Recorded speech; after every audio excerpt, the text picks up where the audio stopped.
यामध्ये आधी आपण बटाटा घालायचा आहे तेलात.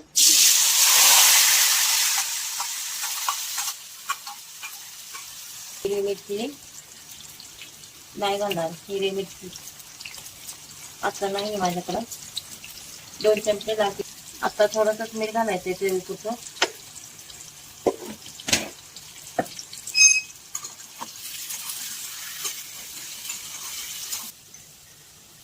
घालणार आहोत शाबू तांदूळ, त्यानंतर कुटे.